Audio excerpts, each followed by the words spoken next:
Number one bro வேட்பாளர் ஆயிட்ட நாடு. திமுகவோட தோல்வி கோவையில தொடங்கி சேப்பாக்கத்துல முடியும்னு அண்ணாமலை தனது அதிரடியை தொடங்கிட்டாரு. பிரதமர் மோடி அவர்கள் பெண்களை மையமா வச்சு அடுத்த அதிரடிக்கு தயாராயிட்டாரு. இங்க வேட்பாளர்கள்லாம் விலை பேசுறாங்க, மிரட்டுறாங்க.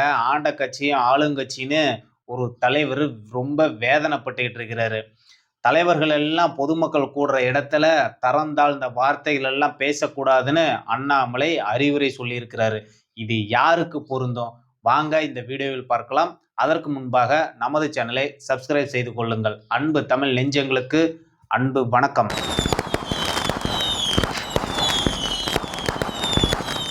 தமிழ்நாட்டோட அரசியல் காலம் படு சூடாகி போயிட்டு இருக்குது. தலைவர்கள் எல்லாம் ஒரு பக்கம் வார்த்தை மோதல்கள்லாம் ஈடுபட்டுக்கிட்டு வராங்க.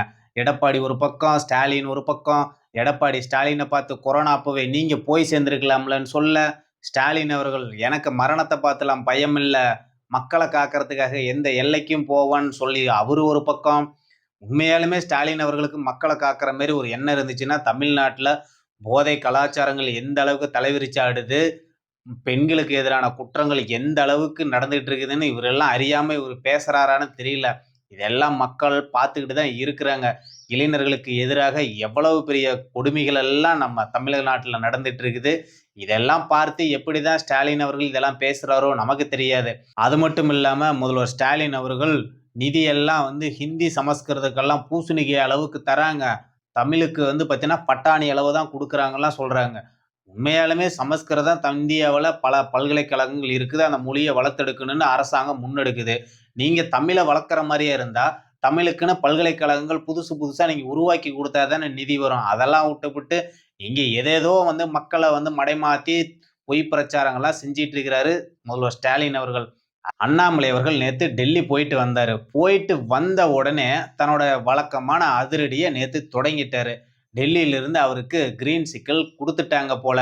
அதனாலதான் வந்த உடனே நம்பர் ஒன் புரோக்கர் எல்லாம் வேட்பாளர் ஆயிட்டா நாடு தாங்காதுன்னு சொல்லி செந்தில் பாலாஜியை பத்தி பேசுறாரு. ஏன் அப்படின்னா செந்தில் பாலாஜியோட வரலாறு அப்படி இருக்குது, வேற ஒண்ணும் இல்ல. நம்ம கோவை தெற்குல 18 பேத்த கரூர்ல இருந்து களமிறக்கி இருக்கிறாரு. அதை பத்திலாம் விரிவா அண்ணாமலை அவர்கள் பேசினாரு. அந்த 18 பேரும் ஒரே நோட்டரி வக்கீலுக்கிட்ட தான் கையெழுத்து வாங்கி இருக்கிறாங்களாமா. எவ்வளவு பேருங்க! நீங்க தப்பு தான் பண்றீங்க, அது தெரியாமையாச்சும் பண்ணலாம் இல்ல.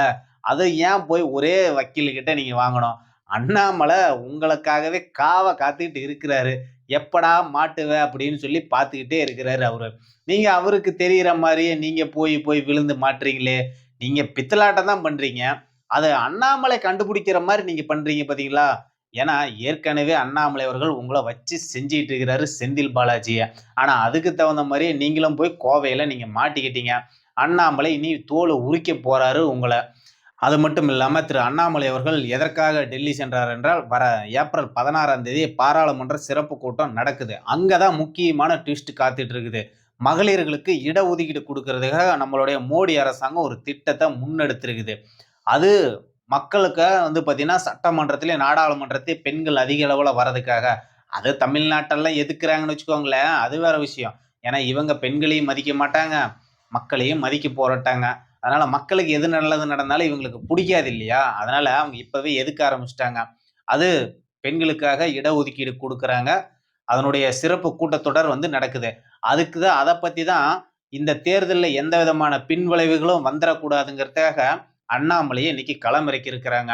வர 16ஆம் தேதி சிறப்பு பாராளுமன்றமும் நடக்குது. அதை பத்தின விவாதமும் அடுத்த 2 நாட்கள் நடக்க போகுது. அது சம்பந்தமாகவும் பிரதமர் அவர்களும் மத்திய அமைச்சர்களும் தமிழ்நாட்டுக்கு தேர்தல் பிரச்சாரத்துக்காக வராங்க.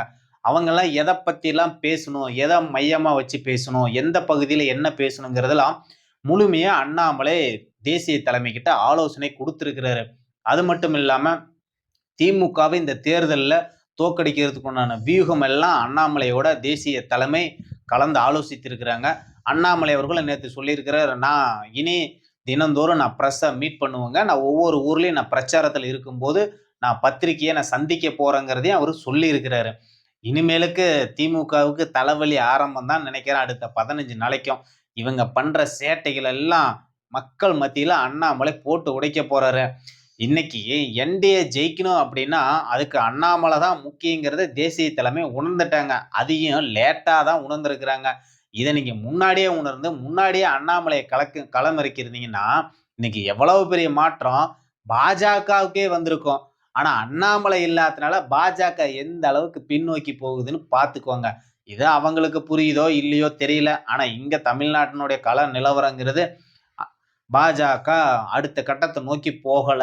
ஒண்ணு தேங்கி இருக்குது, இல்ல கீழ போயிட்டு இருக்குதுங்கிறது தான் மக்களோட கருத்தாவும் இருக்குது. கள நிலவரத்தினுடைய உண்மை கருத்தாவும் அதுதான் இருக்குது. அதுவும் இல்லாம திரு அண்ணாமலை அவர்கள் இன்னையிலிருந்து பிரச்சாரத்த ஸ்டார்ட் பண்றாரு. அதற்காக வேன் எல்லாம் தயாராயிடுச்சு. அவருடைய தனி வாகனம் எல்லாம் பிரதமர் மோடி அவர்களையும் மையமா வச்சு பிரச்சார வாகனம் தயாராயிடுச்சு.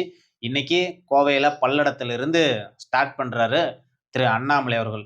அடுத்தடுத்த நாட்கள் தமிழகம் முழுவதும் கிட்டத்தட்ட 16, 17 தொகுதிகள்ல அண்ணாமலை அவர்கள் தொடர்ந்து பிரச்சாரம் பண்றாங்க. அத பத்தின அறிக்கை பாஜகவுடைய தமிழக தலைமையகத்திலிருந்து வந்துருச்சு. இனிமேலுக்கு அண்ணாமலையோட அதிரடி தமிழ்நாட்டுல நடக்கதான் போகுது. அது யாரும் இனி தடுக்கவும் முடியாது. ஏன்னா, இவங்களுக்கு என்ன தகுதின்னு டெல்லி தலைமை இப்பதான் உணர்ந்திருக்கிறாங்க. ஏன்னா, நம்ம கோவை அக்கா கூட இன்னைக்கு கோயம்புத்தூர்ல இருந்துகிட்டு கேரளாவுக்கு வாக்கு கேட்டு வீடியோ போடுறாங்க. இதனால என்ன? ஆனா அண்ணாமலை கோவையில இருந்து அவங்க கேரளாவுடைய வேட்பாளர்கள்லாம் வர சொல்லி, வர சொல்லி மிகப்பெரிய அளவுல பிரச்சாரம் பண்ணாரு. புதுச்சேரியிலயும், கேரளாவுலயும். அக்கா வீடியோ போட்டு வாக்கு கேட்டுட்டு இருக்கிறாங்க. அது யாருக்கா பார்க்கிறா? உங்களுக்கு கேரளாவுல யாருக்கா பார்த்து உங்களுக்கு ஆதரவு தெரிவிக்க போறா? ஏக்கா நீங்க இப்படியெல்லாம் பண்ணிட்டு இருக்கிறீங்க? அது மட்டும் இல்லாம அண்ணாமலை அவர்கள் இந்த தேர்தல்ல நம்ம எல்லாம் ஒருங்கிணைஞ்சு பிரச்சாரம் பண்ணோம்னா தான் வெற்றி கிடைக்கும் அப்படிங்கிறதையும் மிக தெளிவா சொல்லியிருக்கிறாரு. இங்க அதிமுக அண்ணாமலைக்கு ஒத்துழைக்குமா, ஒத்துழைக்காதாங்கிறது மிகப்பெரிய ஒரு சந்தேகமா தான் இருக்குது. ஏன்னா, அண்ணாமலைக்கும், எடப்பாடிக்கும் 7ஆம் பொருத்தமா இருக்குதுன்னுலாம் இருக்கிறது உண்மதான். இருந்தாலும் அவங்க பொது வெளியில காட்டிக்காத மாரி இருக்காங்க. அது ஒரு பக்கம் இருந்தாலும், தொண்டர்கள் இந்த உணர்வுகள் எல்லாம் எல்லாரும் புரிஞ்சு தான் இருக்காங்க. அண்ணாமலை இன்னைக்கு களம் இல்ல அப்படின்னா, என்டிஏ ஆட்சிங்கிறது தமிழ்நாட்டுல எட்டா கனியா தான் இருக்குங்கிறது தான் உண்மையான தகவலாவும் இருக்குது. அது மட்டும் இல்லாம அண்ணாமலை அவர்கள் விஜய்க்கு நடக்கக்கூடிய பிரச்சனைகள பத்தியெல்லாம் பேசுறாரு. ஏங்க விஜய்க்கு அனுமதி குடுங்க. அவரு மக்கள போய் சந்திக்கட்டும். பொதுமக்கள் மத்தியில பேசட்டும்.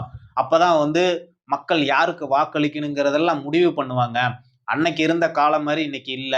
மக்கள் யாரெல்லாம் வந்து நம்ம கூட இருக்காங்க, நமக்காக பேசுறாங்க, நம்ம கூட பயணிக்கிறாங்கன்னு பார்த்து தான் வாக்களிக்கிறாங்க.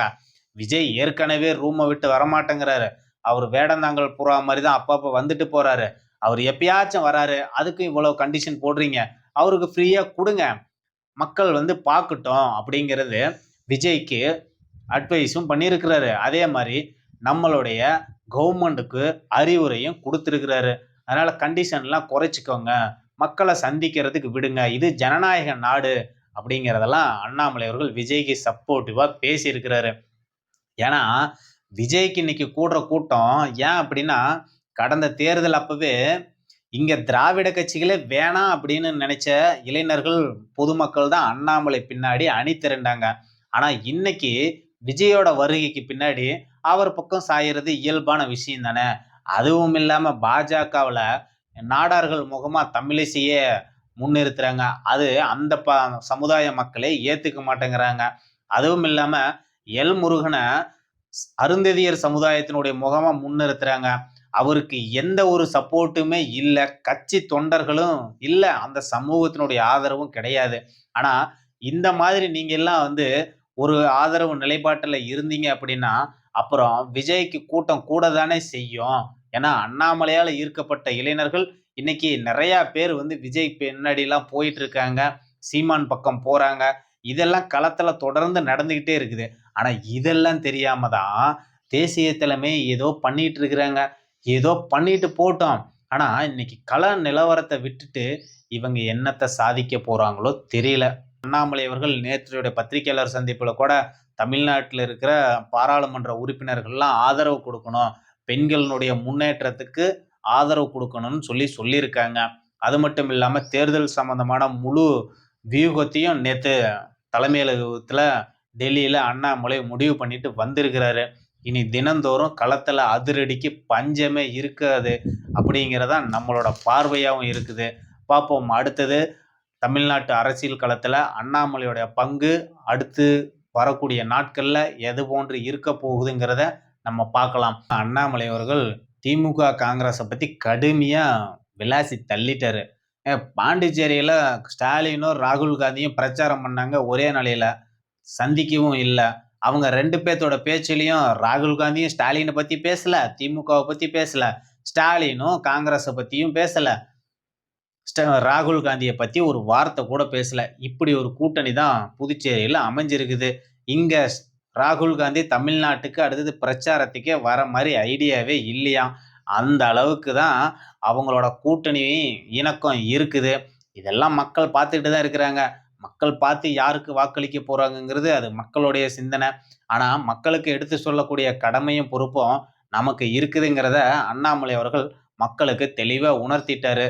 மக்களினுடைய முடிவு தான் இறுதி தீர்ப்பா இருக்க போகுது. நன்றி, வணக்கம்.